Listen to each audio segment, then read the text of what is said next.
Hello, welcome back. Today we're going to really be working with what we've built on the last two times, our posture, our breathing, and then I'll move into dealing with some common distractions that you've probably experienced up to this point and ways of working with those things. So first, let's just quickly, if you're not already sitting, please watch this while you are sitting. So this will be something of a guided meditation. So let's align our posture, just setting our hips on our pillow, setting our legs and our feet, arranging them so that the tension is low, building up from here through our torso, our spine, our chest and our shoulders, getting up to the shoulders, taking a big breath in, raising, rolling shoulders back, and on the exhale, release.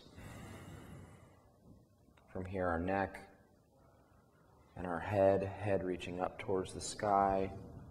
From this point right here, up. This brings the chin down ever so slightly. And finally, checking in with all the muscles in our face, breathing in, and letting go of all the stress that we hold in our face muscles. This is our position, this is our posture. Let's take a few breaths now, focusing on the sensation of the air moving in and out the tip of our nose. Take a few minutes to take a few breaths right now.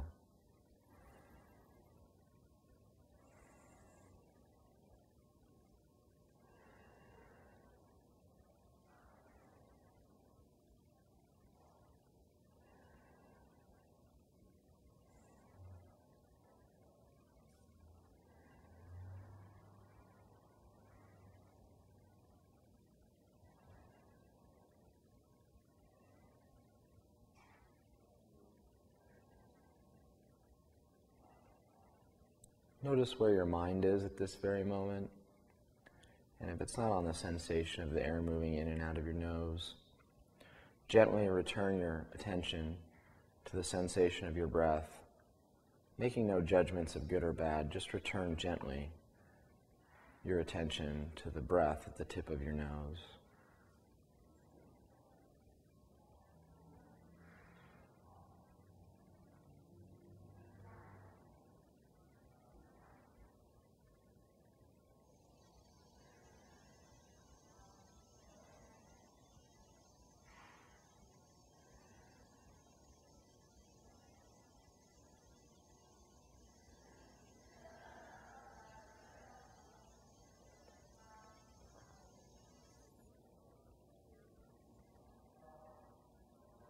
Now that you've been able to practice for a while, hopefully you've begun to notice the different parts of the breath. The breath itself seems as though, to people who don't have a practice, as though there's just the in and out breath. In fact, there's four noticeable parts of the breath. There's the in-breath, and at the end of the in-breath, there's a pause. You don't move immediately into the out-breath. There's actually what we refer to as a gap, a space in between the end of the in-breath and the beginning of the out-breath. Notice this.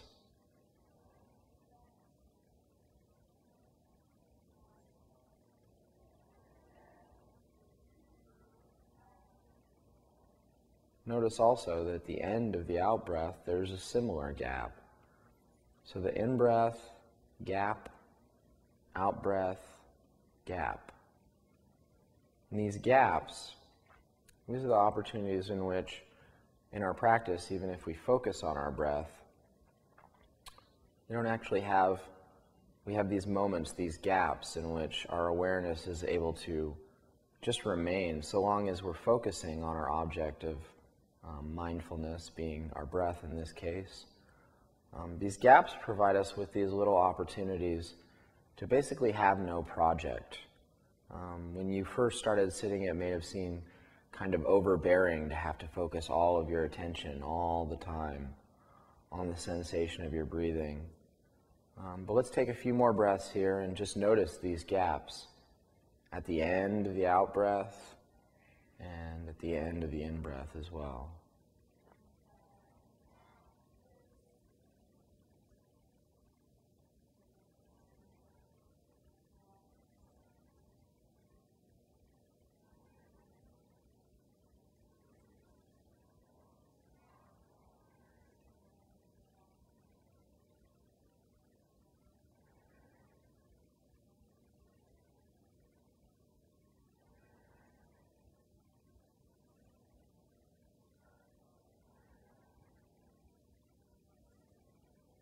Notice where your mind is and return gently back to the point of mindfulness, the breath at the tip of the nose.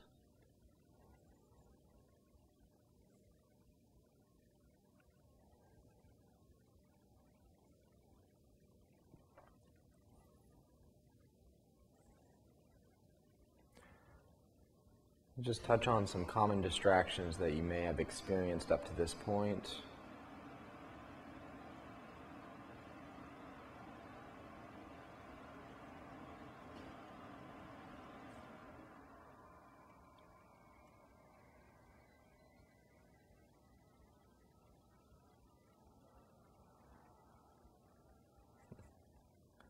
To use the example you may have just heard, there can of course be distractions that occur outside. So a roommate walks by, a car outside honks.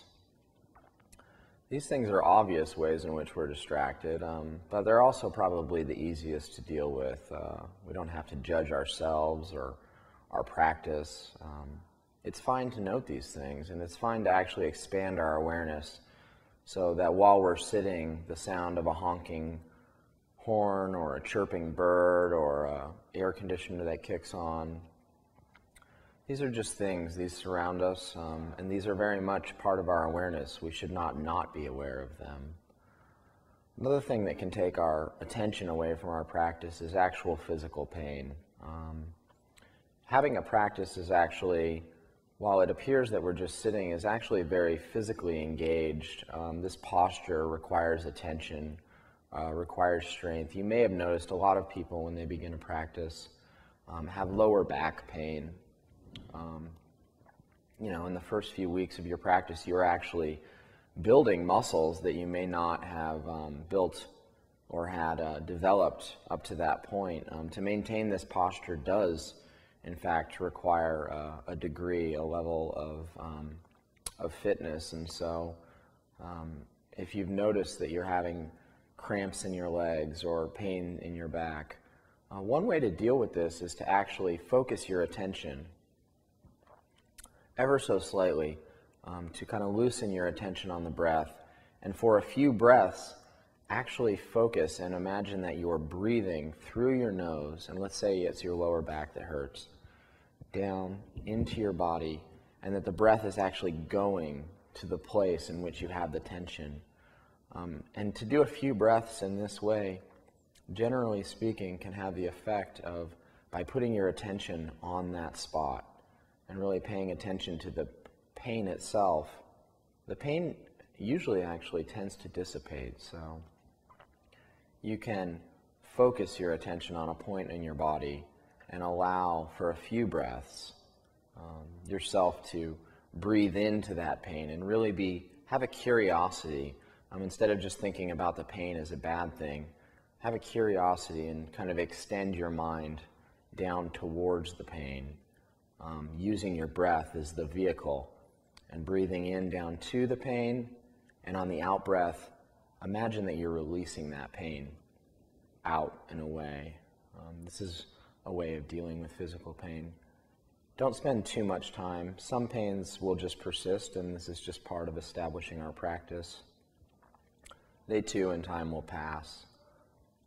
And use your attention on your breath as a way in which to focus. Finally, as you've begun a counting practice, the final way in which you can count is to actually use your fingers. Instead of counting in your mind numbers, you can just press your fingers onto your knees themselves, and using your fingers, it's press, press, press. And you don't have to count. You can just use your fingers and go in 10 breath cycles.